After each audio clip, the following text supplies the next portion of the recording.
Ladies and gentlemen, quiet please. Could I have your attention please? Quiet please. At this time, please place all electronic devices to vibrate. Mr. March 26, 2026. I am Majority Leader Sean Abreu and I'd like to thank you for joining us. As a reminder, decorum must be respected at all times. As a reminder as well to members of the public, you must remain silent. And if you would like to express support or opposition to something, you may use hand gestures. If you would like to follow along, the agenda for today's meeting is posted on our website. Please join us for the Pledge of Allegiance.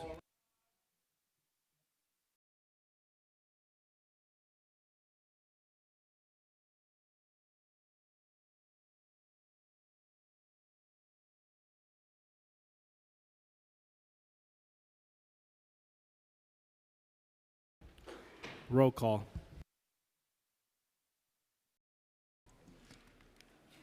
Aldebol. Here. Ariola. Here. Aviles. Presente. Banks. Here. Brewer. Here. Brooks Powers. Present. Caban. Present. Rosa. Here. Dinowitz. Encarnacion. Presente. Epstein. Present. Farias. Present. Felder. Presente. Felice. Presente. Gennaro.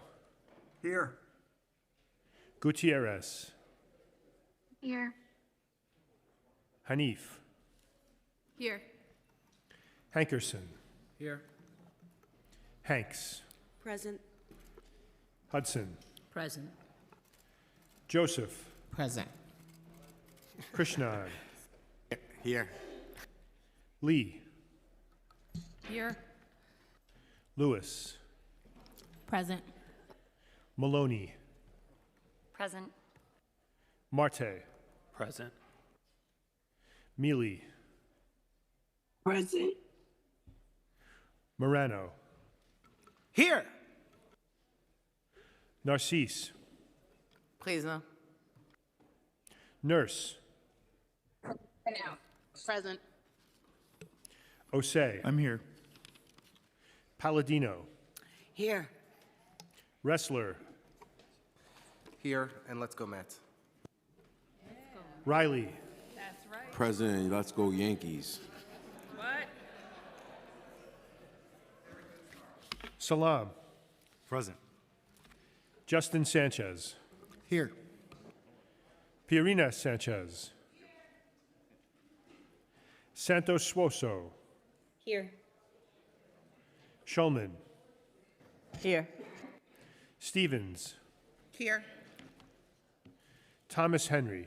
Present. Ung. Present. Vernikoff. Here. Williams. Present. 1. Present. Wang. Here. Zhuang. Here. Carr. Present. Abreu. Present. Speaker Menon. Present. Thank you. We will now have today's invocation, which will be delivered by Reverend Dr. Cole Breyer of Interfaith Center of New York, which is located at 475 Riverside Drive in Manhattan.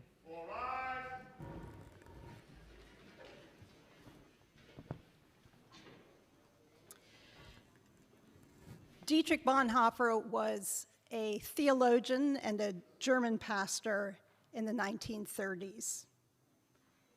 He taught here in New York City at Union Theological Seminary and Sunday school at Abyssinian Baptist Church.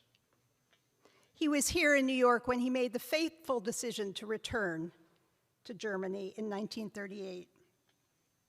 He wrote from prison, "I believe that God can and will let good come out of everything, even the greatest evil. I believe that even our mistakes and shortcomings are not in vain, and that it is no more difficult for God to deal with them than with our supposedly good deeds. I believe that God is no timeless fate, but waits for and responds to sincere prayer and responsible action." And just what are these responsible actions in such a time as this? Are they radical actions? Well, it depends which roots we're drawing from. Are they conservative actions?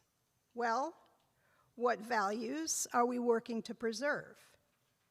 When those in power don't care to sustain the things that make a shared life possible, conservative action is indeed responsible action. Or are responsible actions both radical and conservative? Lose your principles, says Princeton theologian Hannah Reichel, and take responsibility. From Tegel Prison, where Bonhoeffer and other members of the German resistance spent their last days, he wrote this: the ultimately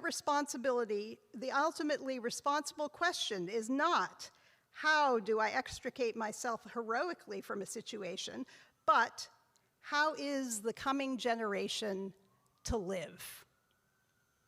Please join me in prayer. Creator God, behold and visit, we pray, this great city. Renew the ties of mutual regard which form our civic life. Send us honest and able leaders. Enable us to eliminate poverty, prejudice, and oppression, that peace may prevail with righteousness and justice with order, and that men and women from different cultures and religions and talents may find with one another the fulfillment of their humanity through God of love and justice. Amen. Thank you. I will now ask Councilmember Gail Brewer to spread the invocation on the record. Thank you very much to Reverend Dr. Chloe Breyer. She, as you can see, is an Episcopal priest in the Diocese of New York. Early in her career at St. John the Divine, she founded a forum on religion and public life. She is currently the executive director at the Interfaith Center of New York, where she has been for 18 years, bringing people together based on what you just heard. That is a place where mosques and Sikh houses of worship and churches and synagogues and temples and many religions come together on a regular basis.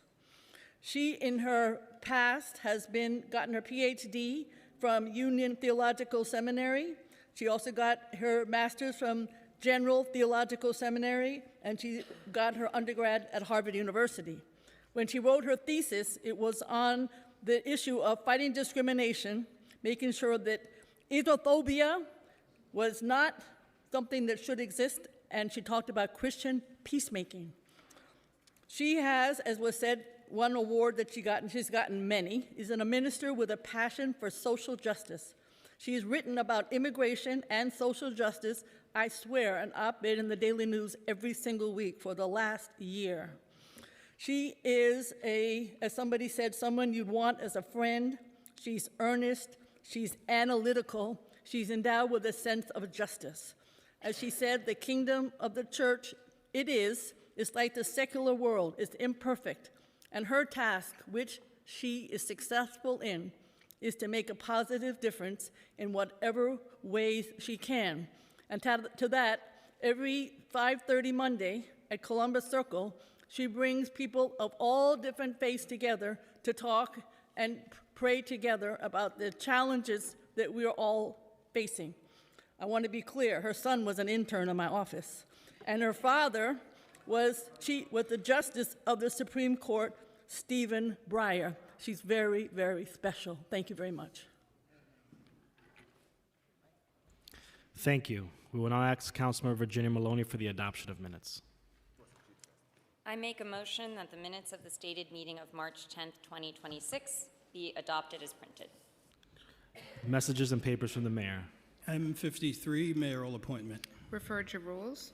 Communication from city, county, and borough offices. M56 and preconsidered M57, budget modifications. Referred to finance. M58, OMB withdrawal letter. Received, ordered, printed, and filed. Petitions and communications. None. Land use call-ups. M's 54 and 55. Thank you. I would now ask the clerk to take a roll call vote on today's land use call-ups. Aldebo. I vote aye. Ariola. I vote aye. Aviles. Aye. Banks. Aye. Brewer. Thank you. Brooks Powers. Aye. Caban. Aye on all. De La Rosa. Aye. Dinowitz. Aye. Encarnacion. Aye. Epstein. Yes. Farias. I vote aye. Felder. Aye. Feliz. Aye on all. Gennaro. Aye. Thank you. Gutierrez. No. Thank you. Hanif. Aye. Hankerson. Aye. Hanks. Aye. Hudson. Aye. Joseph. Aye. Krishnan. Aye. Lee. Aye. Lewis. Aye. Maloney. Aye. Marte. Aye. Mealy.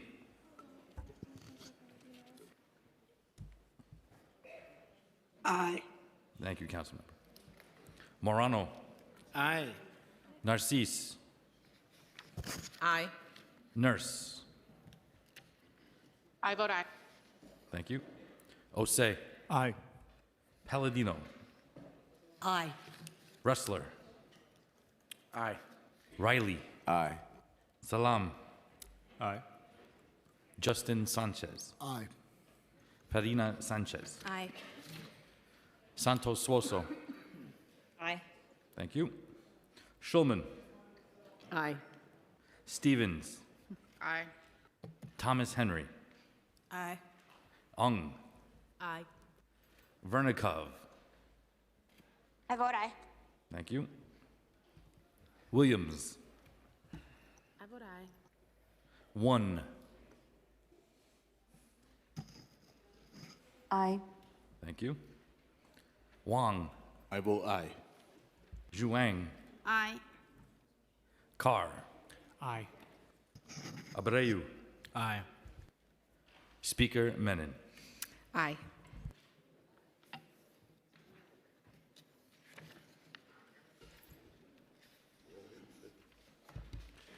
Today's land use call-ups are adopted by a vote of 50 in the affirmative and 0 in the negative. Thank you. We will now have communication from Speaker Julie Menon. Good afternoon, everyone. I want to begin, first of all, by talking about our preliminary budget hearings that we've hosted for the past 11 days. Thank you all for all of your great work on this, and I really want to thank our incredible finance team. To get a clearer picture of the fiscal challenges facing our city, we had hearings on all the issues that impact the lives of New Yorkers, from education to public safety to housing. Yesterday, we closed out our series of hearings when OMB testified about the administration's $127 billion preliminary budget for fiscal year 2027. As our city grapples with what the administration has most recently identified as a $5.4 billion budget gap, the Council's finance team has been hard at work to continue to dig under the surface of city agency budgets to identify potential savings without cutting services. On April 1st, we will deliver our response to the preliminary budget, outlining the Council's priorities, direction, and commitments for the city budget. As we move along in the budget process, we look forward to working with the administration to reach an agreement this June. In the meantime, the Council will continue to pursue our mission of securing a fiscally responsible, balanced budget that helps make our city more affordable without cutting the critical services that New Yorkers depend on. I want to switch gears and discuss the latest updates on the case of our City Council employee, Rafael Rubio. From the very day he was detained by ICE, we have maintained that Rafael's detention was completely unlawful. I want to be clear, he had all of the legal authorization to remain in the United States and work here. He followed all of the rules, and he showed up for immigration appointments when he was supposed to. But last Wednesday, a federal immigration judge ordered Rafael's removal from the country, an outcome that is deeply, deeply unjust. This week, a different federal judge denied Rafael's habeas petition challenging his detention, meaning that he'll continue to remain behind bars pending the resolution of his immigration case. We find that outcome devastating. Rafael should be at home. I spoke to Rafael yesterday. We have continued to communicate both with him and his family throughout this whole process. It was an incredibly difficult time for him and his family. He's a valued public servant, a beloved member of the City Council team, and we will continue to fight and advocate for a just outcome, which is what we are doing. Switching gears, yesterday the council debuted our first of its kind online budget dashboard, an innovative new tool to make New York City's budget process more transparent and accessible for all New Yorkers. Created through the stellar work of our finance team, through the hard work of our Deputy Speaker, Dr. Natasha Williams, through our web development unit, our data team, it translates hundreds of pages of budget documents into an interactive resource that makes a complex process easy to understand. This is more than just about data. It's about equity, it's about accountability, and ensuring every community has visibility into the decisions that shape their lives. As we turn to today's events, earlier this morning, I joined many of you at a rally in the Rotunda in recognition of Equal Pay Day. As the 20th anniversary, it's honestly shocking that each and every year we have to gather in the Rotunda to have this reminder of gender-based inequality that has persisted for far, far too long. Closing pay gaps is, of course, a central focus of this Women Majority Council, and as Speaker, I see it as a personal responsibility. That is why today I was proud to announce the revival of the City Council's pay disparity report, which was stalled under the prior administration, and we fully expect that it will resume this year. When that report is published, it won't just measure disparity, it will drive action as well.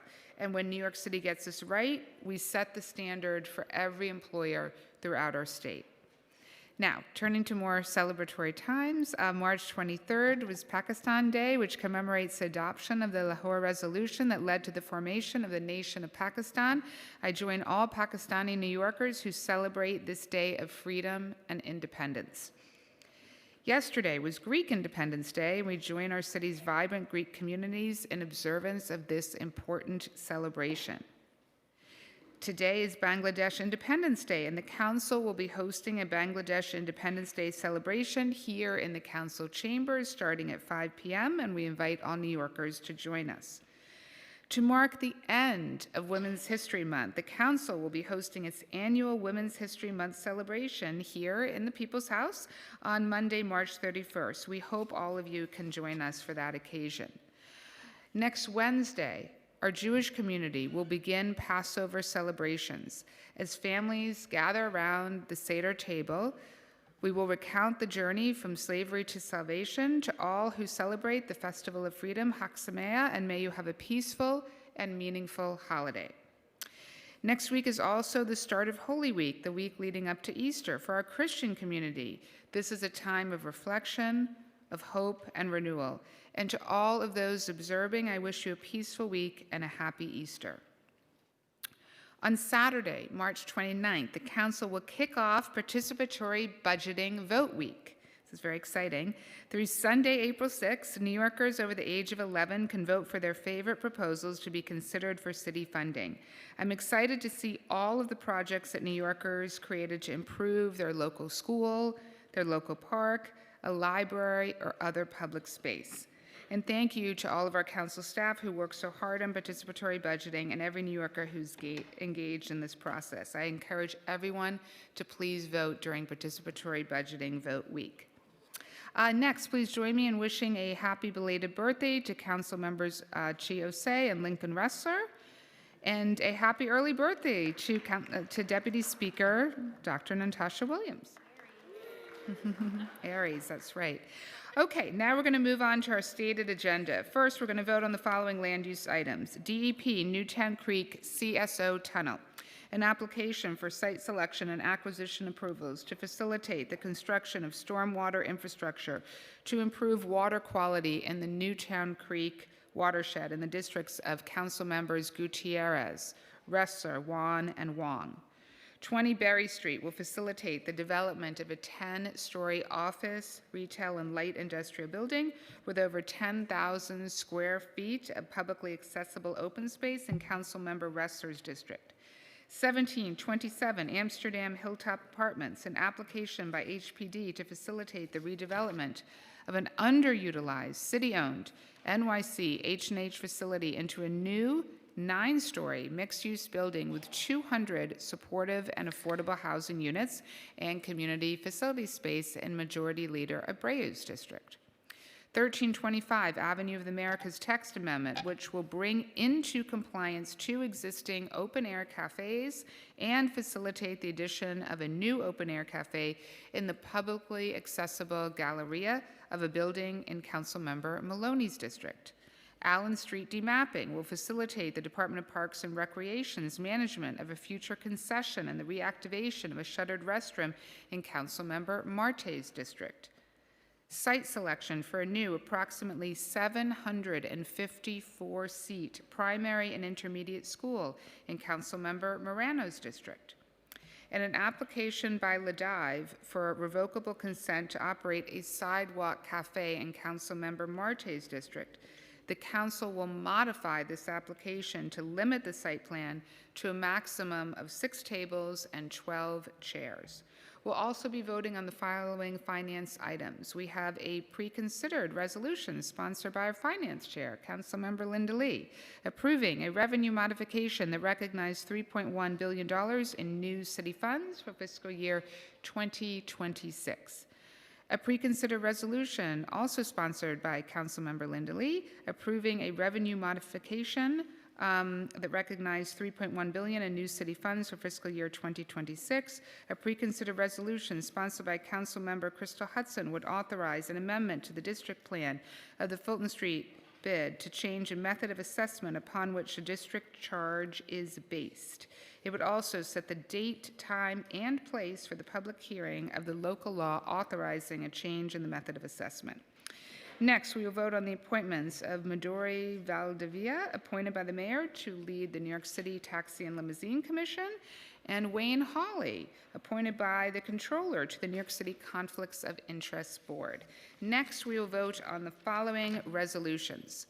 Resolution 359, sponsored by Councilmember Farrah Lewis, would declare March 24th annually as Women of Color in Tech Day in New York City in recognition of the contributions of women in color to the technology industry and the challenges they still face. Resolution 360, sponsored by Councilmember Virginia Maloney, would call upon the United States Congress to pass and the President to sign HJ Resolution 80, SJ Resolution 38, establishing the ratification of the Equal Rights Amendment. Thank you to staff Julia Goldsmith-Pinkham and to Katie Salina. Today, we will vote on the following legislation. Introduction 177A, sponsored by Councilmember Harvey Epstein, would require the Department of Consumer and Worker Protection to create and run a program to provide individualized counseling to individuals about federal and state student loan forgiveness programs and other student loan repayment options. Thank you to Sarah Swain and Natalie Meltzer. Now, I'm going to turn to a package of 5 bills we introduced in January as part of our efforts to combat all forms of hate. Whether it was the more than 70 swastikas that were graffitied in a Brooklyn children's playground, or the 182% rise in anti-Semitic incidents in recent months in our city, or churches being vandalized across the 5 boroughs, or anti-Muslim hate crimes experiencing a 69% increase in 2024. The increase in hateful acts around the city is absolutely abhorrent, and we had to do something about it. Introduction 388A, sponsored by Councilmember Lincoln Resser, would require the Commission on Civil and Human Rights to establish a hotline to receive reports from the public regarding discriminatory harassment and unlawful discriminatory practices. Introduction 297A, sponsored by Councilmember Virginia Maloney, would require an agency or office designated by the mayor in consultation with the NYPD to provide religious and nonprofit institutions with support in establishing and maintaining emergency plans that contain protocols to address threats of violence and safely evacuate premises. Introduction 22A, sponsored by Majority Leader Sean Abreu, would require the Department of Education to distribute age-appropriate materials regarding the risks and dangers of social media to middle and high school students annually. Beginning September 30th, 2026, materials would cover online bullying, harassment, discrimination, misinformation, and disinformation, as well as how to prevent or mitigate associated harms. Introduction 1B, sponsored by myself, would require the police commissioner to establish a plan to address and contain the risk of physical obstruction, physical injury, intimidation, and interference at places of religious worship while preserving and protecting the rights to free speech, assembly, and protest. The plan would include considerations for the NYPD to use in determining whether, when, and the extent to which security perimeters may be used to protect entry to and egress from places of religious worship and for communication with stakeholders, including the public, persons seeking to assemble or protest, and affected religious leaders. The Commissioner would be required to submit a proposed plan and a final plan to the Mayor and Speaker of the Council no later than 45 days and 90 days, respectively, after the bill's effective date. The final plan would also be posted on the NYPD's website. Finally, Introduction 175B, sponsored by Councilmember Eric Dinowitz, would require the Police Commissioner to establish a similar plan at educational facilities. Thank you to Jessica Boulay, William Diori, Rachel Conte, Juanita John, Rachel Codrero, and Wesley Jones. So thank you for your attention, and now I'm going to turn it back to our Majority Leader. Thank you, Speaker Menon. Just want to remind folks, I know some new folks from the members of the public have just now walked in. Want to remind you that you shall remain silent at all times, and if you want to express support or opposition to something, you may use your hand function. You may make a hand gesture. We will now move into discussion of general orders. Beginning with Councilmember Maloney, followed by Epstein. Thank you very much. I am proud to intro 297, a bill that directs the city, including the NYPD, to work directly with our faith communities to develop comprehensive security protocols and emergency plans. Places of worship are sacred spaces where New Yorkers come together in faith and community. They should be spaces where no one is intimidated or fears for their safety simply for entering or leaving. But far too many New Yorkers of faith do not feel safe in our city, and that's unacceptable, and it's time for the council to act. Intro 297 is a necessary and proactive measure. It equips our houses of worship with the tools and guidance that they need to prevent threats, respond to emergencies, and maintain safe access for all attendees. This bill ensures that law enforcement and faith institutions are aligned, so risks are addressed before they escalate. This is part of a broader package and sends a clear message that protecting the safety of our faith communities is not optional. It's fundamental responsibility of city government. I urge my colleagues to support Intro 297. Thank you. Councilmember Epstein, followed by Hanif. Thank you, Majority Leader. I rise to support my legislation, Intro 177, which would establish a program in the Department of Consumer and Worker Protection to provide personalized counseling for individuals seeking state and federal loan forgiveness. As we all know, the student loan issue has reached almost $2 billion in debt. Average borrower owes about $40,000. 1 in 6 people in the United States and in New York carry student loan debt. And repayments are really difficult. We see this around the country and in New York. Over 5 million New York people in this country have debt, hundreds of thousands in New York alone.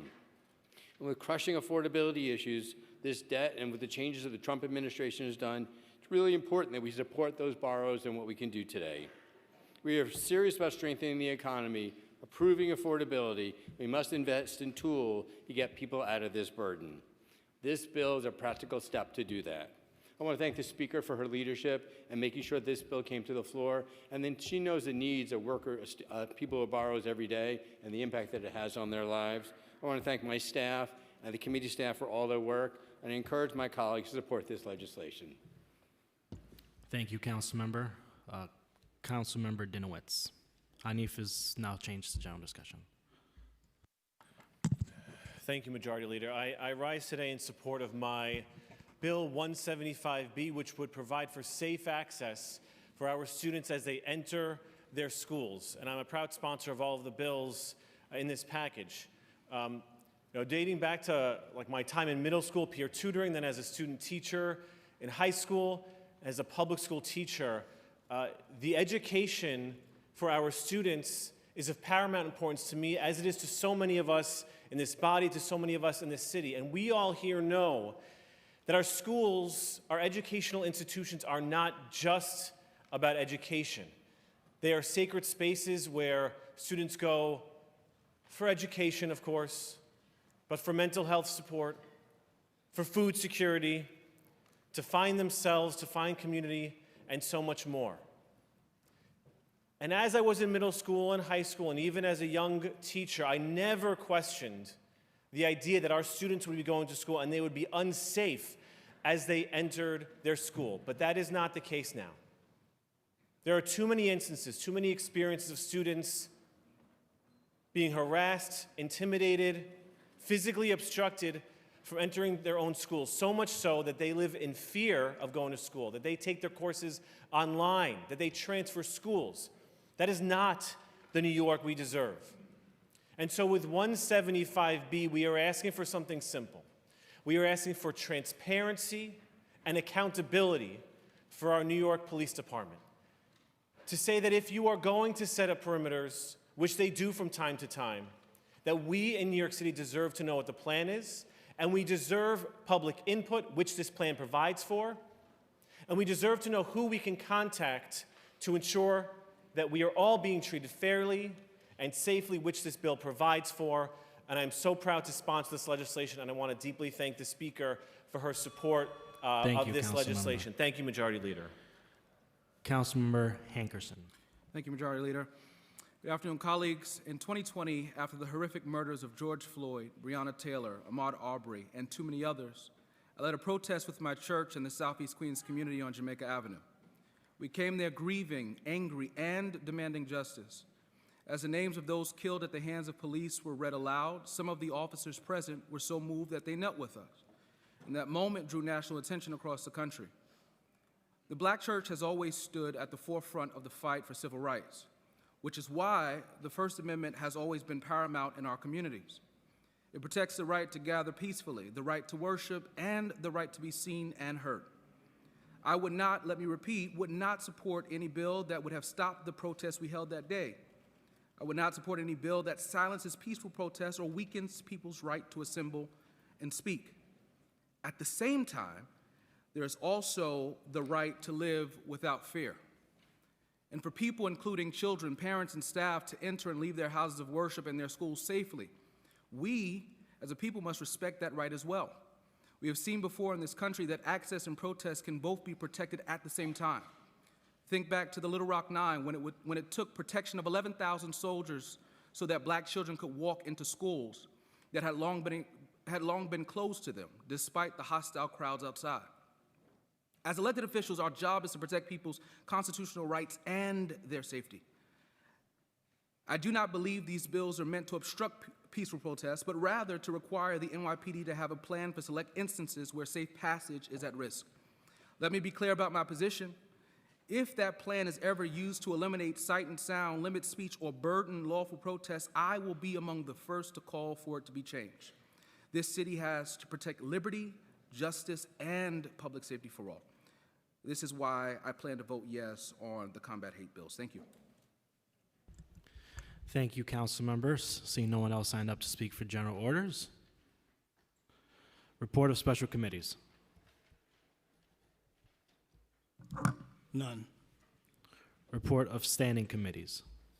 Report of the Committee to Combat Hate. Intros 1B through 388A on page 3. Package to strengthen security perimeters, education, and reporting. Amended and coupled on general orders. Report of the Committee on Consumer and Worker Protection, Intro 177A, Student Loan Financial Counseling. Amended and coupled. Report of the Committee on Finance, Preconsidered Reso 394, Fulton Street bid. Coupled on general orders. Preconsidered M57 and Reso 416, Budget Modification. Coupled. Report of the Committee on Land Use, LU 35 and Reso 403, 1727 Amsterdam Avenue. Coupled on general orders. LU 36 and Reso 404 and LU 37 and Reso 405 DEP Newtown Creek. Coupled. LU 38 and Reso 406 through LU 40 and Reso 408 20 Berry Street. Coupled. LU 41 and Reso 409 1325 Avenue of the Americas. Coupled on general orders. LU 42 and Reso 410 and LU 43 and Reso 411 Allen Street Mall. Coupled. LU 47 and Reso 412 Ladive. Coupled. Preconsidered LU 48 and Reso 413 Intermediate School. Coupled. Report of the Committee on Rules, Privileges, Election Standards, and Ethics, M41 and Reso 414, approving the appointment of Midori Valdivia, Taxi and Limousine Commission. Coupled. M51 and Reso 415, approving the appointment of Wayne G. Hawley, Conflicts of Interest Board.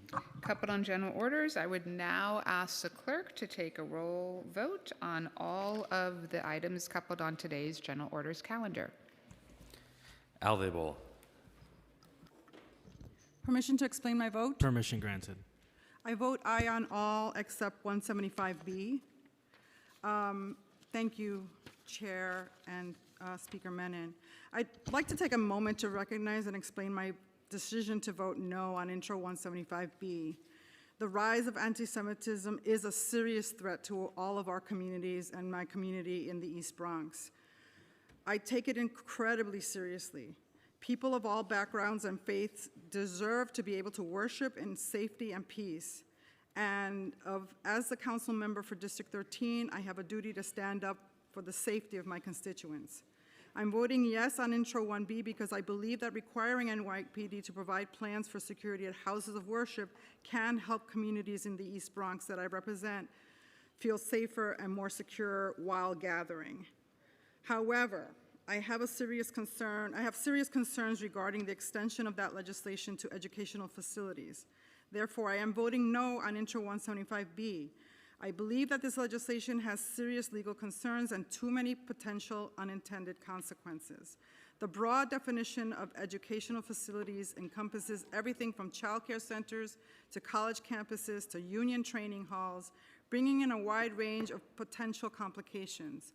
A one-size-fits-all plan from the NYPD does not lend itself to transparency. It does not take into account the diversity of our educational institutions and the communities where they reside and serve. Additionally, the labor carve-out in the legislation does not lessen my concerns of potential infringement of the First Amendment rights of union members. The labor movement is a social justice movement as well. And demonstrations are not confined only to contract negotiations and strikes. I will always stand against anti-Semitism, against Islamophobia, anti-Black racism, anti-immigrant. Thank you, Council Member. Ariola. I vote aye on all with the exception of M41 and accompanying Resolution 414, for which I vote no.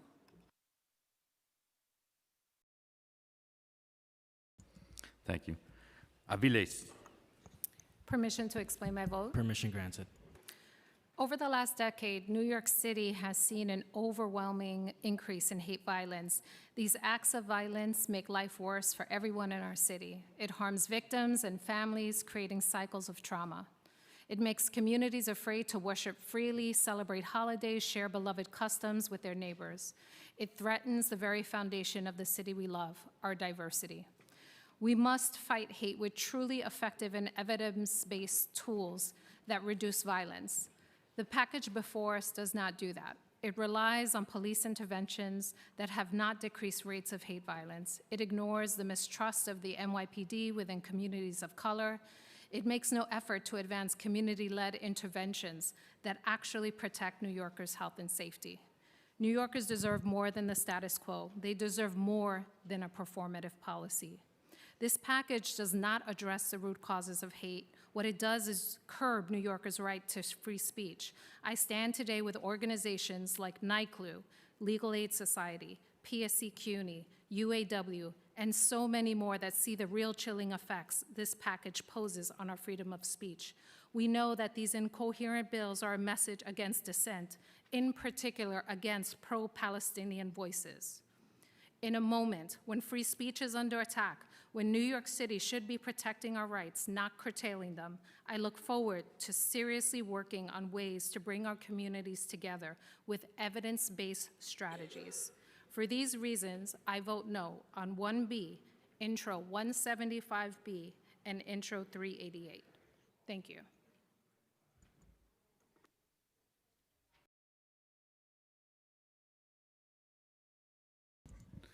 Banks. I don't know, and permission to explain my vote at the same time. Of course. Thank you, Mr. Majority Leader. I'm proud to support the anti-hate package because it takes meaningful and proactive steps to protect our communities. At a time when we are seeing a troubling rise in the hate-based incidents, we have a responsibility to act, not just in response, but in prevention. By strengthening security for houses, all houses of worship, and educational institutions, we are helping to safeguard the very spaces where people should feel most secure. This legislation packages recognizes that when hate goes unchecked, it doesn't just impact individuals, it creates fear, division, unintended consequences that ripple across our communities. These investments are about ensuring that families, students, congregants can gather, learn, and worship without fear. Every New Yorker deserves to feel safe in the spaces that matter most, and this package is a strong step towards making that a reality. I don't know all again. Thank you. Brewer.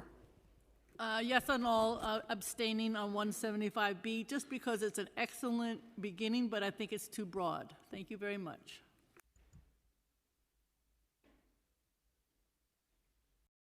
Brooks Powers. I vote aye on all.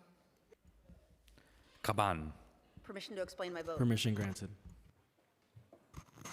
I share the deeply held commitment that the Speaker and the rest of the Council hold to end the scourge of hate violence in the city and to ensure that every single New Yorker, whether they're Jewish, Muslim, trans, queer, Latina, Asian American, can live free from the fear of being attacked because of the identity that they hold. And I believe strongly in investing in solutions that work.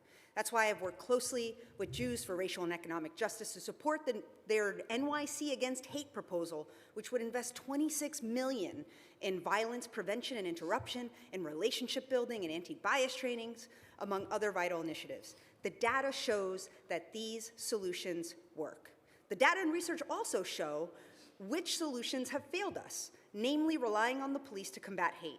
Even as crime in the city fell, incidents of hate violence and harassment increased 152%. Over-reliance on the police will not solve hate violence. We cannot squash out hate through reactive domination and violence. And the proposed bills double down on these failed strategies while overlooking evidence-driven proposals like those put forward by JFREG. We have to address hate at its root, and there are no shortcuts. Moreover, as the Trump administration works overtime to criminalize dissent, including on college campuses, it would be a grave mistake to add that to the repression with the measures proposed here. I'm grateful to the New York Civil Liberties Union for their work to highlight the risk to freedom of expression and dissent if these bills become law. That's why I must vote no on these bills. I hope I will get to work with the Speaker and all of you to fund and implement the New York City Against Hate Violence slate of initiatives so that we can meaningfully end the violence, the harassment, and the fear plaguing too many communities in our city. With that, I vote no on Intros 1B, 175B, 388A, and aye on the rest. Thank you.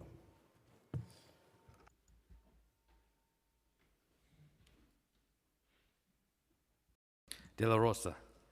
Permission to explain my vote. Permission granted. Thank you so much. As someone who not only speaks about standing up against hate in all its forms, I've lived my life in that way, standing up for immigrant rights, against xenophobia, against racism, against anti-Semitism, against Islamophobia. I've lived those values.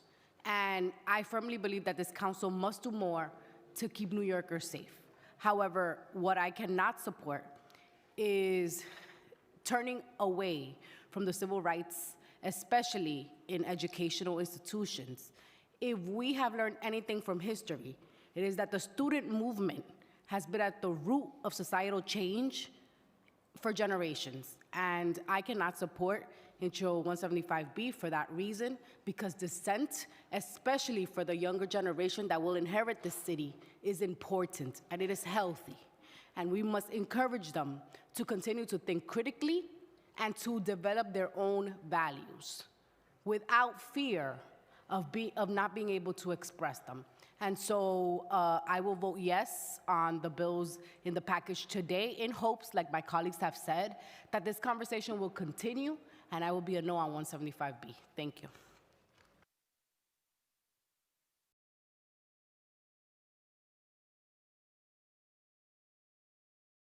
Dinowitz. Proudly vote aye on all. Thank you. Nurse. I vote no on 175B, 388A, and aye on all the rest. Thank you.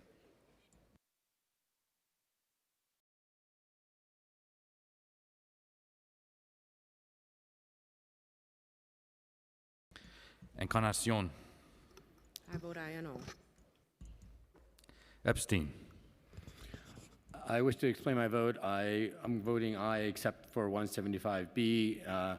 I'm voting no on 175B, and I encourage us all Sorry, you asked for permission? I did. The answer is yes.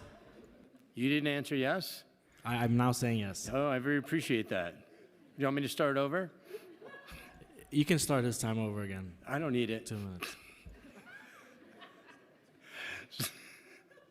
So I just saying I'm voting aye except on 175B. And I think this is an important conversation we're having here in the chamber about how we do preventative measures to combat hate. I look forward to long-term funding opportunities. Okay, hate is a taught behavior, and we need to make sure we use resources going forward in the budget. I know the speaker cares deeply about this, to fund programs that will help us combat hate going forward.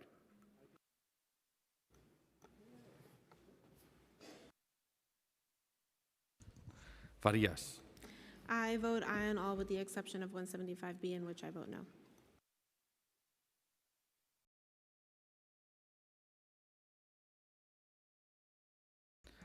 Felder. I want to request permission not to explain my vote. That was a good one. Once in a while. Okay, I vote yes on everything except for M41 and Reso 414. Thank you. Feliz. Permission to explain my vote? Permission granted. I'm proud to vote aye on all. I'm especially proud to support bills led by Speaker Menon and Councilmember Dinowitz, bills to help ensure the safe access to places of prayer as well as our schools. Our houses of worship and our schools are supposed to be some of our safest places. And recently, we've seen a drastic increase in harassment and intimidation tactics against members of our community, including and especially against members of our Jewish community. Individuals screaming horrible things that basically call for the harm against members of the Jewish community. This is unacceptable, and we must do something about it. Keeping New Yorkers safe is one of the most important duties of city government. These bills will help do just that by requiring that the NYPD report, just like every other reporting bill that we do, simply require that the NYPD report on what steps they're going to be taking to make sure that we can put an end to the intimidation tactics that we continue to see. Also, we've heard a lot on this bill, so just want to say that the text of this bill is extremely clear. There's nothing in the bill that would ban anything. It simply requires that the police department report on the plan to prevent intimidation and the harassment that we've seen far too often. For these reasons, I vote aye on all. Thank you. Gennaro. Mr. Majority Leader, I'd like to explain my vote. Permission granted. Thank you. Yeah, I wasn't going to say anything today, but I'm just hearing a lot of rhetoric about downplaying the role of the police and spending money to create programs that are supposed to diffuse hate. I'm for that, but I just want to relate to folks that that my district was the district that had the protests after the Park East synagogue protest, and I knew there was going to be a lot of problems there potentially. So I worked it out with the mayor. I called him. I worked it out with the police commissioner, and everybody went home safe. But one thing that didn't happen was that the people that were on the street, 100 feet away, from the shul, that were screaming, "We are Hamas." They did not have the opportunity to, directly harass my constituents. These bills are very, very consistent with what I had to sort of cobble together in my own district. This should be codified into law. I support all the bills in the anti-hate package, and I'm proud to vote and co-sponsor them and everything else on today's calendar. I vote aye on all. Thank you. Gutierrez. Permission to explain my vote? Permission granted. Thank you, Majority Leader. I want to start off by saying I vote aye on all except Bill 175. I shared this with the sponsor. I know Councilmember Dinowitz has worked really hard to engage with members. And so I just want to give him credit because I know it has not been easy. The reason I'm voting no, however, is because of the overwhelming position that I've heard from young people in my district long before this bill about removing PD from interactions with young people, removing PD from schools, for example. In my community, especially Williamsburg and even Redwood in Queens, the interactions are not sunny, they're not rosy, they're not positive. And in many instances, young people feel threatened by just the sight of people in uniform. And so while I understand the intention of this bill is to create a perimeter, a plan, transparency, I do feel like there is nothing more transparent than the experiences shared from young people in my district about their interactions with PD, how negative, how scary they were. And ultimately, I cannot support a bill that would even for a second put young people in vulnerable, even more vulnerable positions. And for that reason, I vote no on Bill 175. Thank you. Thank you. Hanif. Permission to explain my vote? Permission granted. Everyone deserves to worship safely and without fear. We are seeing a rise in hate violence, and I hear that fear from my constituents. Houses of worship have urgent safety needs, and I've supported synagogues and mosques in my district in coordinating with NYPD precincts to ensure additional security during religious gatherings. I'm proud to vote today in support of measures that proactively address hate violence, educating students about online hate, providing emergency planning for religious institutions, and creating a hotline to track hate and bias incidents. However, I have serious reservations about the remaining two bills in this package. Intro 1B and Intro 175B required the NYPD to develop a plan to create security perimeters around religious and educational institutions. These bills give the NYPD too much power to police speech and raise constitutional concerns. They undermine the 2020 summer protests settlement agreement, which requires the NYPD to minimize policing at protests and comply with the First Amendment through a tiered response informed by best practices. They also include a carve-out to exempt labor picketing, creating content and speaker-based restriction that raises significant constitutional issues. Because schools and houses of worship are located across the city, these police-controlled zones risk broadly limiting constitutionally protected protest, advocacy, and dissent. At a time when our federal government is eroding civil liberties, New York City must model a different path, one that protects both safety and fundamental rights. It is imperative that we do not expand police discretion over when and where people can speak and organize. For these reasons, I join civil rights, pro-democracy, reproductive health organizations in opposing these bills in their form. Thank you, Council Member. Can you please tell us what your vote is? I vote no. on 1B and 175B, and aye on all. Aye on the rest. Thank you, Councilman.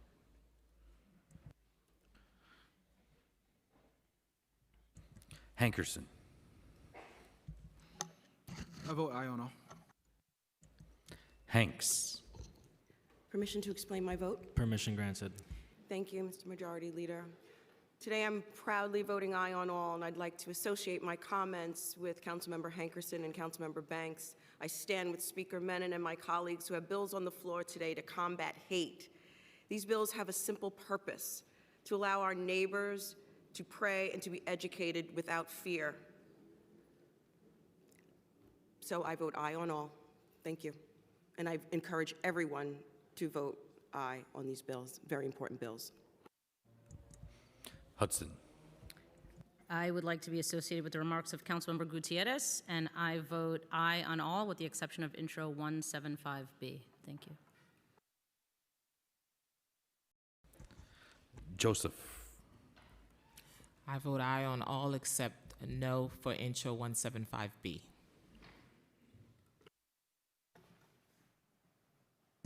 Krishnan.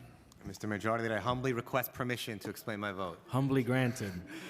I just wanted to say, in representing the largest population of taxi drivers and four-hour vehicle drivers in all of New York City, they're my constituents, I am proud and excited and want to congratulate a soon-to-be Commissioner of TLC, Midori Valdivia, for both her work for many years and her words of support for drivers across the city who have experienced so much, from the predatory lending practices of the medallion crisis years ago to now our historic legislation that we passed in this council overriding a mayoral veto to stop the unfair deactivations of drivers, the New York Taxi Workers Alliance. We have a real champion now at TLC that will stand up for drivers in this city, and I'm looking forward to working with her to do so. And I vote aye on all, with the exception of Intro 175B, for which I vote no. Lee. Aye on all. Lewis. Aye on all. Maloney. Permission to explain my vote? Permission granted. I vote aye on all and am in strong support of all the bills in this legislative package that make clear how seriously the council takes our duty to guarantee the safety of our faith communities. And I also want to congratulate Midori on her new role as the Taxi and Limousine Commissioner. Thank you very much. Thank you. Marte. I vote aye. Mealy. Chair, may I explain my vote? Permission granted. Thank you. I would just like to vote aye on all, and I want to thank the Speaker, Councilmember Dimowitz, on his legislation. It is time that we put Christ back into these crises that we are going through in this city, and I vote aye on all, and I vote no on M41 and Reso 414. Thank you. Thank you, Councilmember.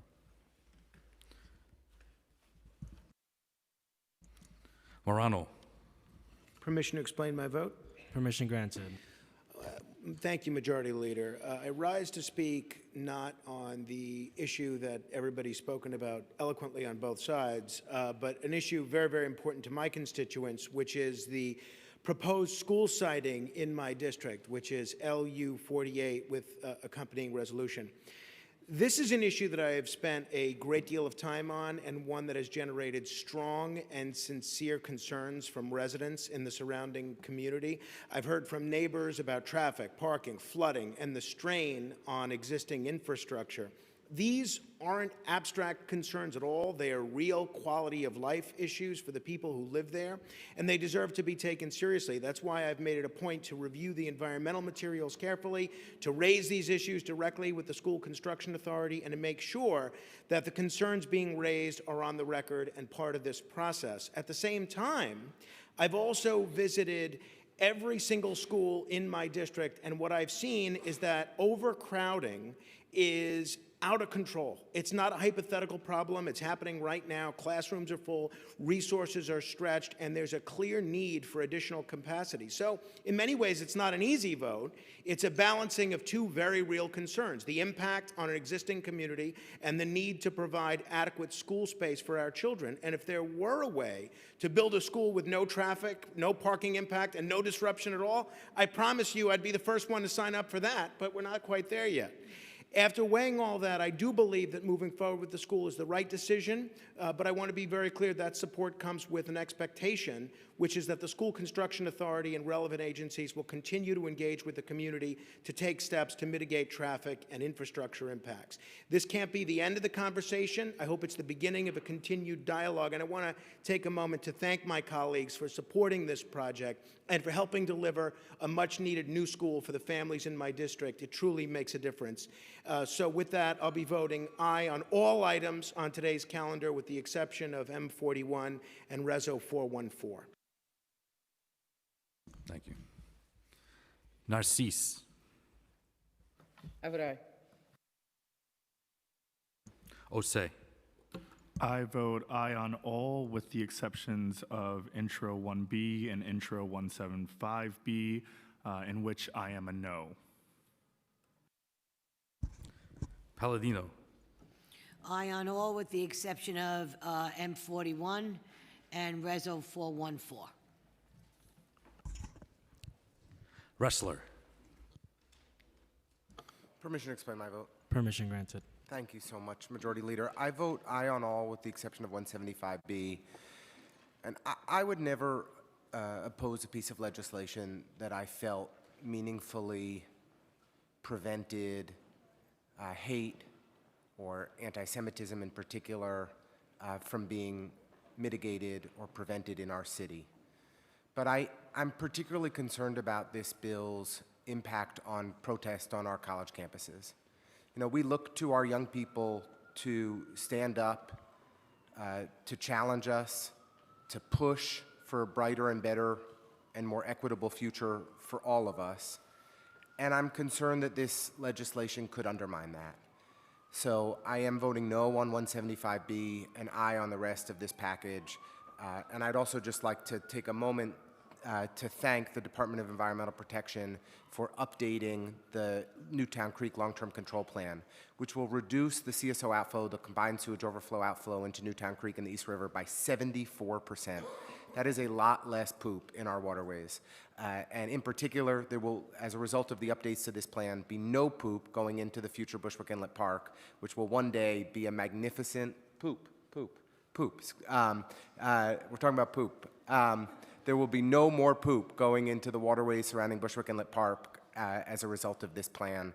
And so I'm grateful for the team at DEP for their hard work as we work to reduce CSO outflow in North Brooklyn and Western Queens. Riley. I vote aye, and congratulations to Speaker Menon and Councilmember Dinowitz on their bills today. Salam. Permission to explain my vote. Permission granted. First, I would like my remarks to be associated with all of the brilliant remarks of my colleagues, all of them. Included in today's vote is legislation that aims to strengthen our fight against hate, a fight that is not yet over. Hate isn't something that we are born with. In fact, it is taught. This is why these legislations are important. We must dismantle hate from its core. The intention behind Intro 1B is to protect worshipers' right to practice their faith in their houses of worship. Similarly, 175A aims to safeguard our students from fear that leads to skipping classes and things of that nature. But we must be clear about what these bills represent. They are not meant to chill free speech or restrict lawful assembly and protest. Rather, they establish reasonable frameworks that allow New Yorkers to exercise their constitutional rights, and at the same time, they ensure that vulnerable populations, whether in houses of worship or classrooms, are protected from harassment, intimidation, and violence. These bills, taken together, form a comprehensive approach to addressing bias-based, motivated violence. Intro 388 establishes our anti-discrimination hotline. 22 educates our youth about the dangers of online hate. 297 ensures our religious and nonprofit institutions have emergency support. And together they address the root causes of symptoms of hate in our city. I'm taught that actions are by intention. If these bills accomplish what they are intended to do, if they protect our faith community and safeguard our children, if they ensure accountability and strengthen our neighborhoods, then that will be a great thing. And with that, I vote aye on all. Thank you.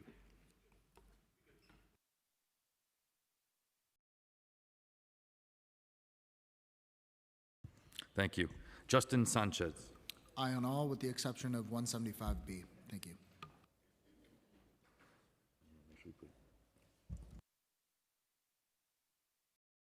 Farina Sanchez. Permission to explain my Permission vote? granted. Thank you, Majority Leader. I just want to associate myself with the comments of Councilmember Gutierrez, and I want to congratulate Commissioner Midori Valdivia on her nomination and appointment today, confirmation. With that, I vote aye on all, with the exception of 175B, on which I vote no.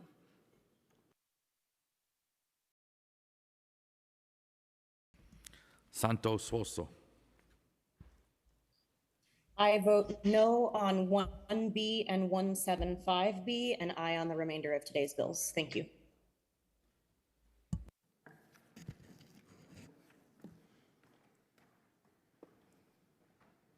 Thank you, Councilman. Schulman. Permission to explain my vote? Permission granted. Thank you, Majority Leader.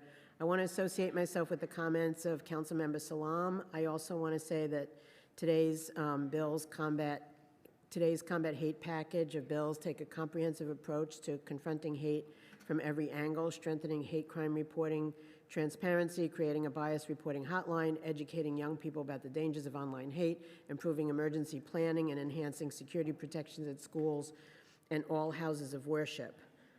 I also want to say that the Speaker and her staff have bent over backwards to listen to all the advocacy groups and all community groups and religious groups to get these bills to a place where I think that they're very measured.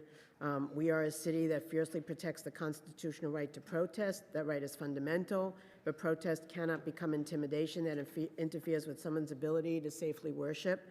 And these bills strike the necessary balance, protecting civil liberties while ensuring public safety, and that is exactly what our city needs right now, and I vote aye on all. Thank you.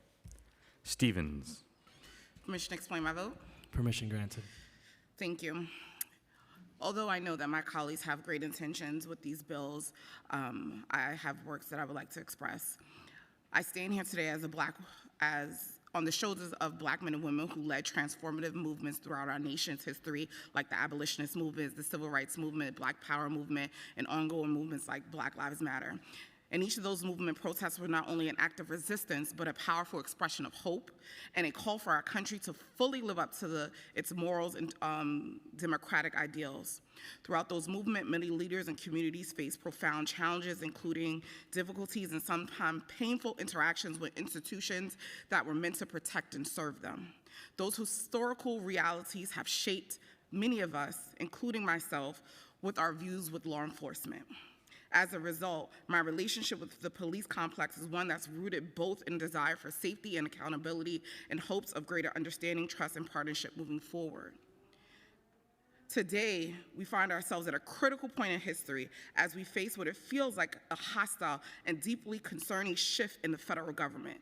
New York City's council should be leading with educating, empowering, and uplifting advocacy. Instead, we're seeing symbolic legislation that risks sending the wrong message to our communities.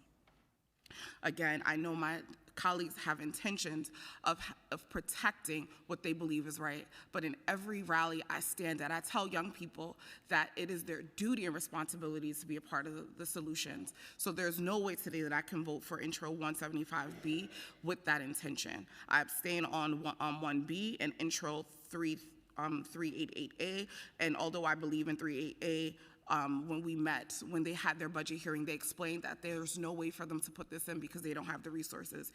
And I also vote no on 297 and aye on the rest. Thank you.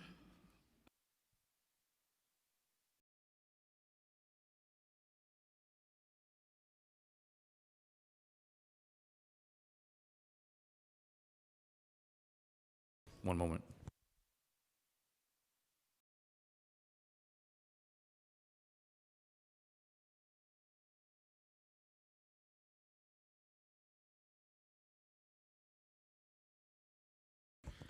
Thomas Henry. Aye. Ung. Aye on all.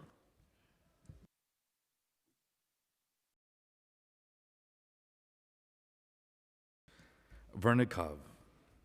Aye on all with the exception of M41 and accompanying Reso 414, on which I vote no. Thank you, council member. One moment.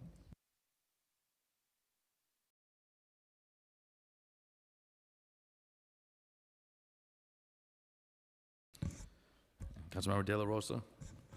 To clarify my vote, I am a yes on all except 175B, which I am a no. Thank you, Councilman.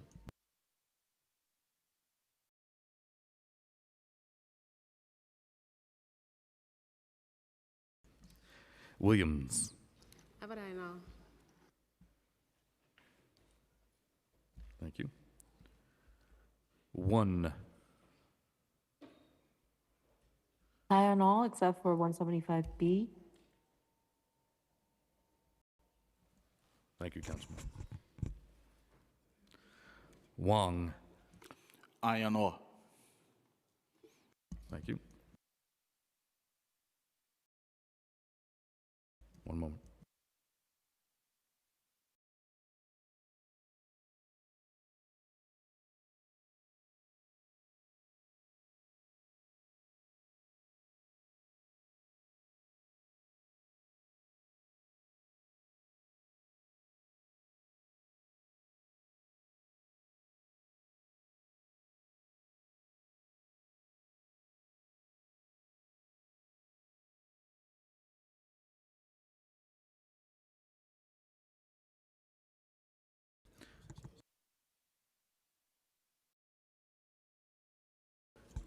Zhuang. Can I explain my vote? Permission granted. Thank you. Please keep it down in the chamber, guys. Thank you. I vote aye on all. I want to abstain MB41. I want to say I'm a mother with 2 children. I don't want my kids go to school with fear. No matter what religion anyone practice, everyone should treat with respect. That's the reason I vote aye. Thank you.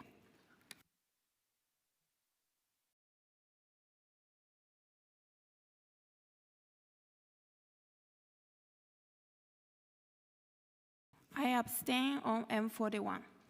Thank you, Councilmember. Got it. Thank you. Carr. Vote no on M41 and accompanying resolution 414, and aye on the rest.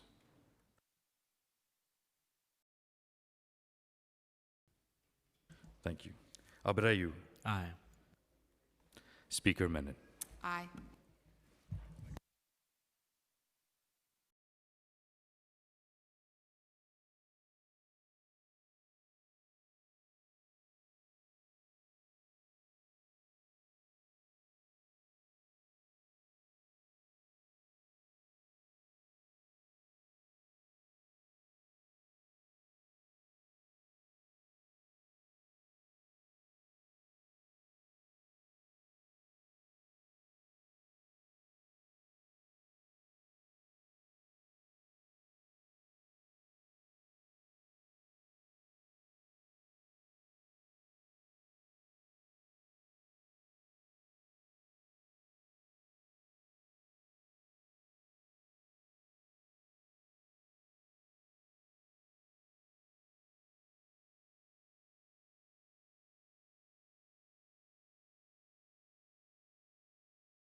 All items on today's general order calendar are adopted by a vote of 50 in the affirmative, 0 in the negative, and 0 abstentions.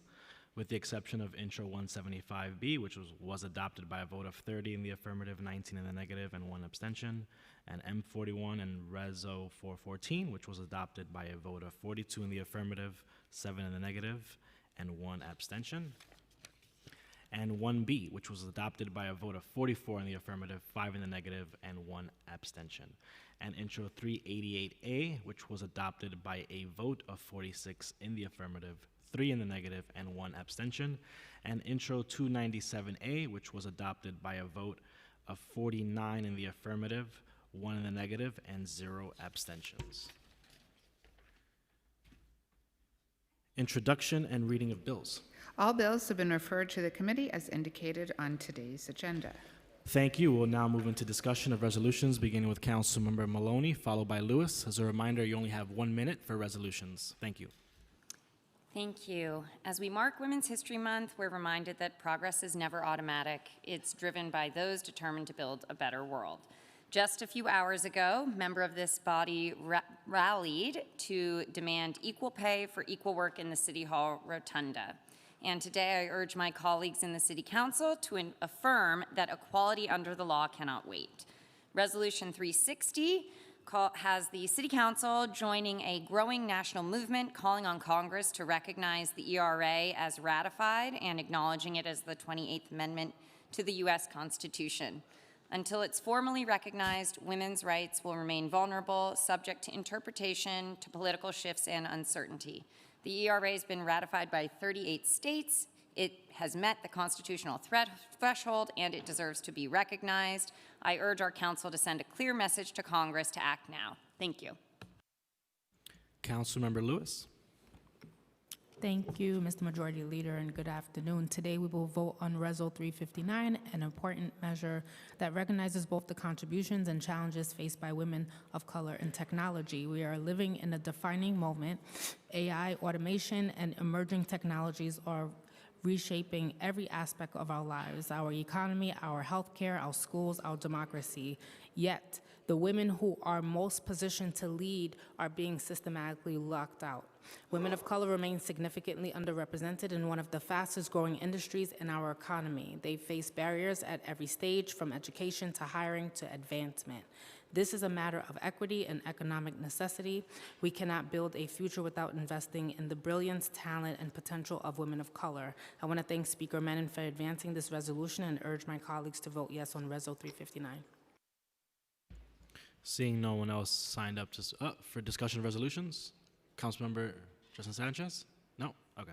Seeing no one else signed up for discussion of resolutions, we will now have a voice vote on today's resolutions. If you wish to vote against or abstain from either of today's resolutions, please notify the Legislative Documents Unit by email or by approaching the dais. I'll now read today's resolutions into the record. Resolution 359A declares March 24 annually as Women of Color in Tech Day in the City of New York to recognize the contributions of women of color to the technology industry and to acknowledge the challenges they still face. All those in favor say aye. All opposed say nay. Any abstentions? The ayes have it. Resolution 360 calls on the U.S. Congress to pass and the President to sign House Joint Resolution 80 and Senate Joint Resolution 38, establishing the ratification of the Equal Rights Amendment. All those in favor say aye. Aye. All opposed say nay. And any abstentions? The ayes have it. We'll now move into general discussion, beginning with Councilmember Wong, followed by Salam. Thank you, Majority Leader. Today I introduce 4 bills that would tackle a wide range of environmental issues. My first bill would create a cool pavement pilot program for parks and playgrounds in 3 heat-vulnerable communities. By working alongside Councilmember Nurse's cool pavement bill passed last year, the city will begin to take serious steps to reduce heat islands and improve pedestrian comfort. My second bill will make it illegal to install outdoor illumination greater than 3,000 lumens unless it is properly covered. In a city as luminous as New York City, light pollution is difficult to regulate. But by reducing the amount of reckless light installations, we can bring to reduce our nighttime footprint and improve neighborhood quality of life. The third bill will create a Wildlife Management Advisory Board. This board would develop a wildlife management plan and issue policy recommendations to preserve and promote wildlife. Biological diversity may not be the first thing any of us thinks of when we think of New York City, but this city encompasses thousands of acres of parks and wildlife refuge, and protecting the animals that live there must be our duty. My last bill will ban the sale and distribution of plastic confetti in New York City. Plastic confetti is an environmentally reckless and pointless alternative to paper confetti. Confetti often gets stuck in our soil and water drainage systems.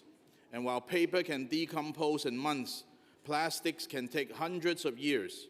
And by banning plastic confetti, we rid the city of a reckless part of our environment footprint. Please join me in supporting these bills so we can reduce light pollution, cool our communities, clean up our city, and ensure that wildlife continues to have the opportunity to thrive. Thank you. Councilmember Salam, followed by Farias. Thank you, Majority Leader.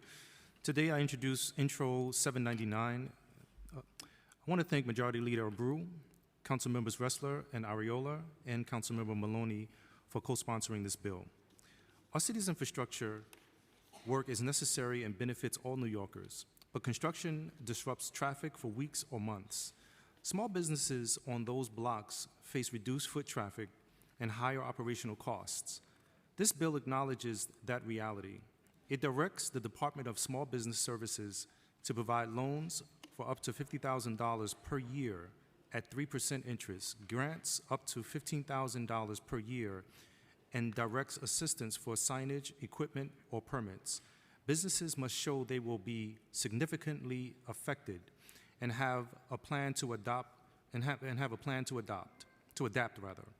SBS has 30 days to approve applications, award, disperse within 14 days. Our small businesses are the backbones of our neighborhoods. This bill supports them. I'll take a page out of Councilmember Morano's book.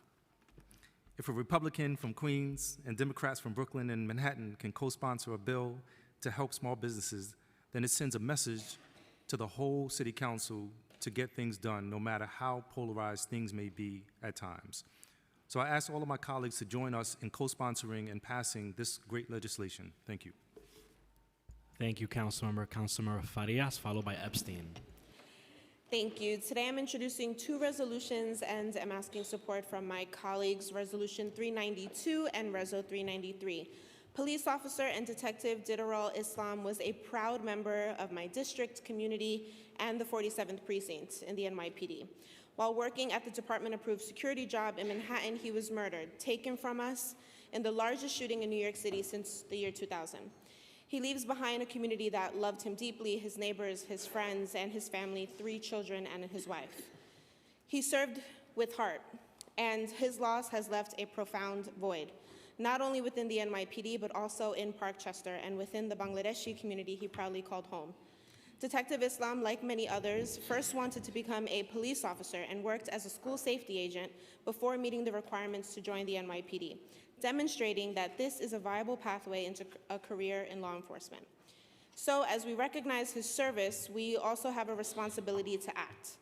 That is why I urge this body to support my resolution calling for the passage of the Didaral Islam Police Recruitment Act supporting S9274 and Assembly Bill 10381, which would provide pension credit to NYPD officers who previously served in other municipal public safety roles. I'm also asking for your support on a second resolution. I'm calling on Congress to pass and the President to sign Virginia's law, named for Virginia Giuffre, who had the courage to speak out and hold powerful people accountable. This legislation would eliminate the statute of limitations for civil cases involving sexual abuse and trafficking. And the truth is, it shouldn't even be a question, because survivors take time to process, to come forward, and to even feel safe enough to speak. And when we tell them that the time has run out, what we're really saying to them is that their experience no longer matters. That's not justice. We have to ask ourselves, what kind of law tells someone that they waited too long to be heard? We know what side of the line this issue falls on, and this is our moment to do something about it. So I'm asking you to stand with me and my co-prime sponsors through this action. Thank you so much. Please sign on to the bills. Thank you. Councilmember Epstein, followed by Brewer. Thank you. I just wanted to thank my colleagues. I know earlier this week, NYU strike settled, and for all the support you provided. Those professors went back into the classroom yesterday. Students are getting served, and they have a 4-year contract. I know the strikes are difficult, and I know the support that this body gave to the union in their negotiations to make sure that the union and NYU came to the table is really important. I also want to remind everyone that it is opening day. The Mets are up 6-4, and we're going to have a great season. Let's go Mets. Councilmember Brewer, followed by Justin Sanchez. Thank you very much, and thank you to the Italian caucus for the good food. I appreciate it. I am calling to your attention 3 bills about animal cruelty. You might remember that a year ago, in May 25, there was a Chihuahua named Penny who was assaulted and almost killed by 2 pit bulls, and the result was not a lot of understanding what to do. It turns out that dog biting another dog is not illegal. And so we are now hoping to have legislation that would do that. We know that as a result of that, we tried through the district attorney's office and NYPD, ASPC, ACC. It was really hard to figure out what the paperwork was that had to be filed. And so we was very disconnected and contributed to a lot of confusion because it turns out that dogs are property. And that means that the law is not in their favor when they are biting each other. So Intro 785 would make every precinct have an animal cruelty liaison. There's one in the 2-4 precinct, a woman named Sarah Franco, who's fantastic. She's the only one in the whole city that is an expert on dangerous dog issues, and we'd like to have somebody like her in every precinct. Intro 783, centralized dog bite reporting system. This would add dog bite to the city definition of, believe it or not, dog bite incidents, which would be reflected in the relief for owners because it would give training to the persons involved. Intro 784, citywide dog licensing outreach campaign. We feel strongly that so many dogs are not licensed, and if they were, I think it's $18 per license. You would raise millions of dollars revenue, and you would be able to keep track of the dogs. Finally, there are 2 resolutions, both of which point toward bills in Albany that do the same thing. One, Linda Rosenthal, and one, Jennifer Rockamore. Thank you very much. Councilmember Justin Sanchez, followed by Shulman. Fellow colleagues, I want to keep my remarks brief today because it is simply too nice of a day outside to be sitting here inside for an extended period of time. And that is exactly the point of the resolution that I, along with my colleague, Councilmember Virginia Maloney, are introducing today. When the World Cup comes outside this summer, New Yorkers are going to be just that, outside. My resolution urges the New York State Assembly and the Senate to pass the HOST Act, which was introduced by Assemblymember Tony Simone and James Skoufis. It will allow leaders at the local level to create designated entertainment zones during these games. In these zones, communities will be able to come together to experience the joys and thrills of the World Cup with their neighbors out in the streets, the way the game was intended to be watched and experienced. It sounds like all fun and games, but it's simply good policy too. This legislation will empower local businesses, bars, and restaurants, and containing our celebrations to specific areas, which will keep a lid on things and ensure the quality of life for New Yorkers who couldn't care less about soccer. So cheers. Let's raise a glass to outdoor entertainment zones, and please support and pass this resolution, and I look forward to seeing all of you outside. Councilmember Shulman, followed by Councilmember Ressler. Thank you, Majority Leader. Today I'm introducing Keep it down in the chambers so the council member can speak. Thank you very much. Today I'm introducing one piece of legislation and 2 resolutions, which were inspired by my Chief of Staff, Jonathan Boucher, and my Deputy Chief of Staff, Seth Urbinder. First, Intro 800 addresses a frustrating but common issue with the 311 system. After my Chief of Staff filed a complaint about an abandoned property in his neighborhood, The case was routed to the wrong agency and ultimately closed with instructions to start over. This bill would fix that inefficiency by requiring the 311 Customer Service Center to redirect requests to the appropriate agency rather than closing them out and placing the burden back on the constituent. Second, I'm introducing Reso 398 alongside corresponding state legislation in response to a devastating fire in my district where predatory behavior was observed from property adjusters targeting a family that had just lost everything. This resolution calls on the state legislature to pass and the governor to sign legislation that would protect property owners, tenants, and occupants from exploitation during moments of crisis. I want to point out that this bill was passed in the Assembly yesterday. Finally, I'm introducing Reso 399, urging Congress and the President to take action to prohibit healthcare companies from owning both ends of a healthcare supply chain transaction. This is a necessary step toward increasing transparency, reducing conflicts of interest, and protecting patients. Together, these measures aim to make government more responsive, protect vulnerable residents, and promote fairness in critical systems. I urge my colleagues to sign on to them. Thank you. Thank you, Councilmember. Councilmember Ressler, followed by Morano. Thank you, Majority Leader.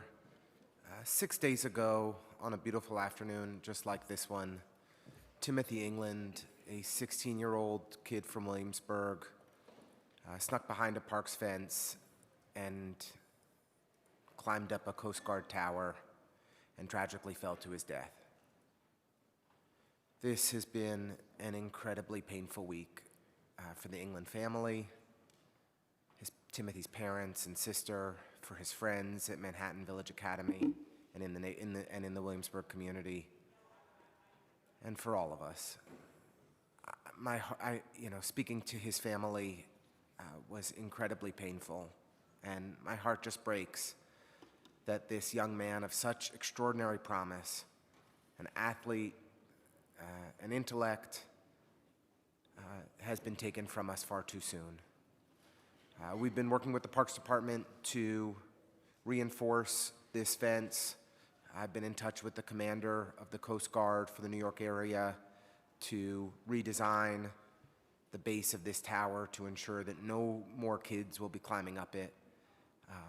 And we've been working to provide mental health services and therapeutic support to friends of Timothy and to young people in our community. We will do more to honor his memory,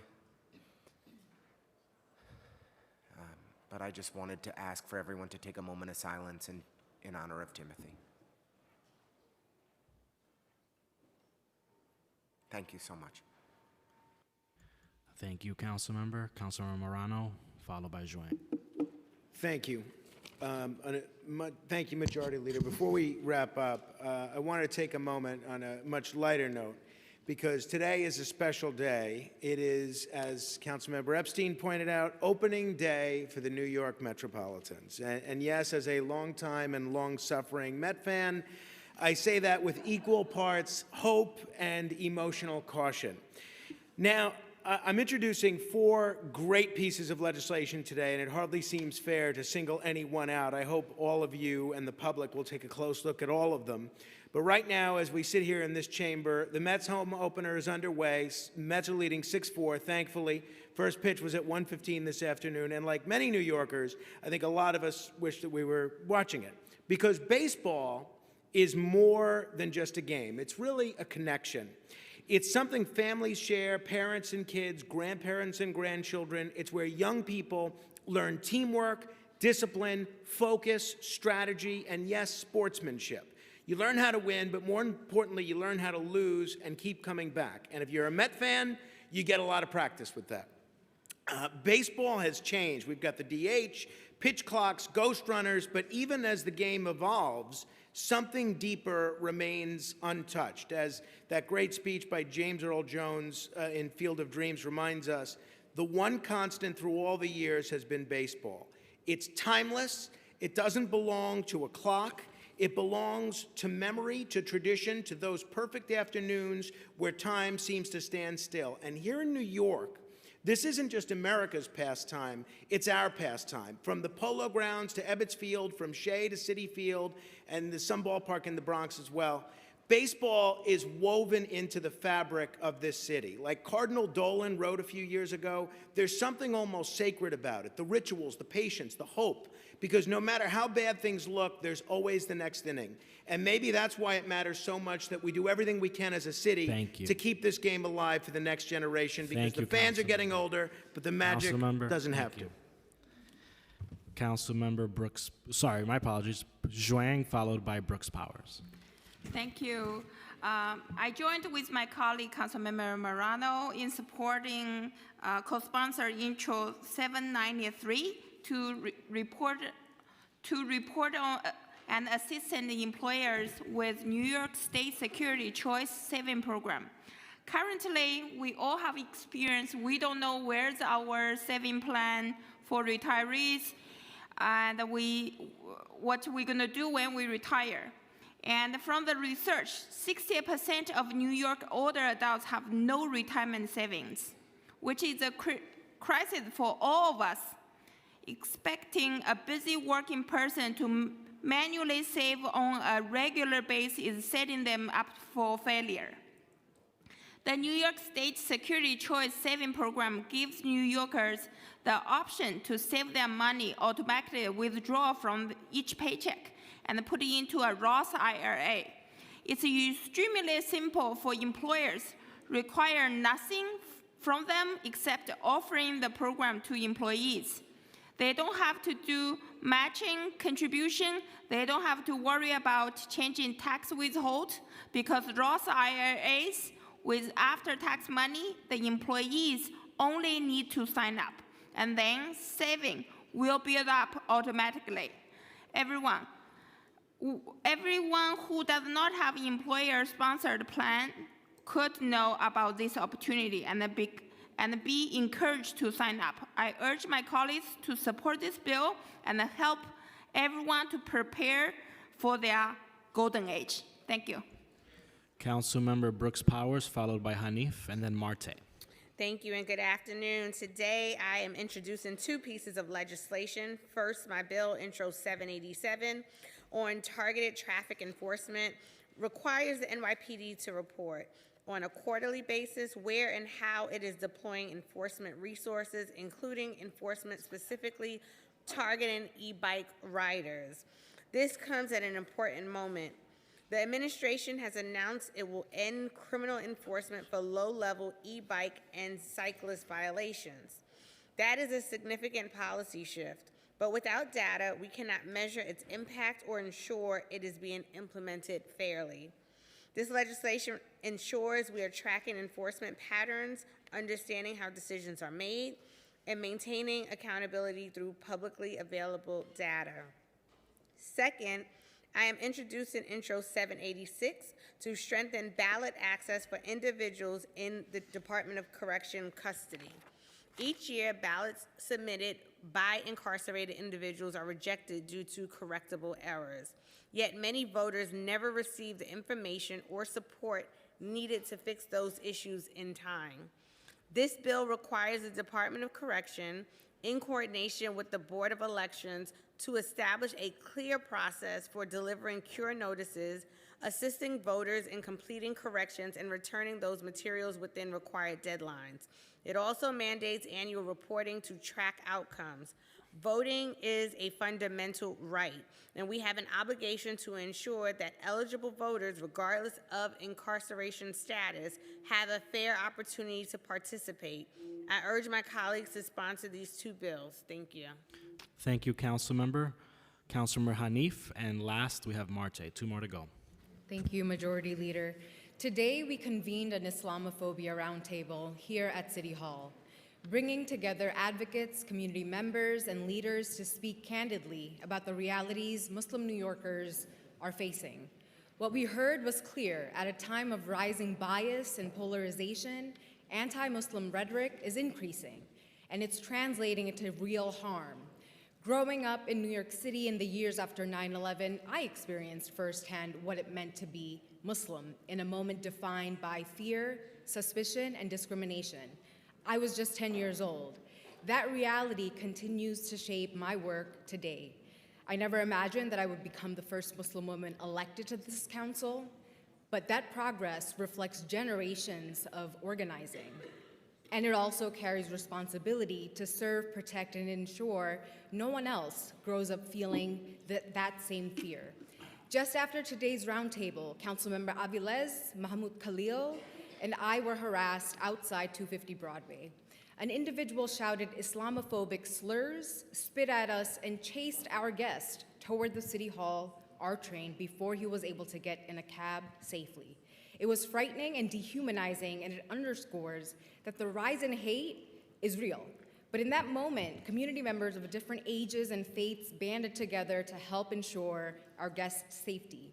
That is who we are at our best. We keep each other safe. At a time when we see efforts at the federal level to divide communities, it is important, more important than ever, that we remain unified. As a council member, I experienced this personally, and I remain committed to building a broad, multi-faith coalition so everyone can move through New York City free from fear and discrimination. I'm sharing this here with my colleagues to encourage you all to double down on your commitment to combat Islamophobia in New York City. Thank you. Thank you, council member. Before we move to our final speaker, our final council member, I want to remind folks that the BLAC is meeting right after this. Council member Malte. And on that note, I just want to say thank you and congratulations to our executive director of the Black, Latino, Asian Caucus, Malik James, who is leaving his post at the end of the week. He's been so dedicated to many of the issues that we have fought for in this council.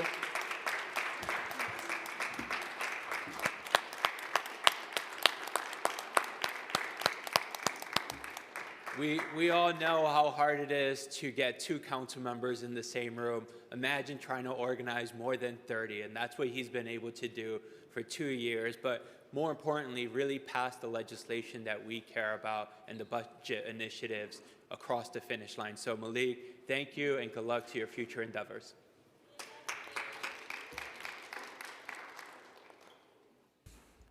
I'll now call on Speaker Julie Menon to close today's stated meeting. Thank you. Before I close it, I just want to wish an early happy birthday to Councilmember Chanel Thomas Henry.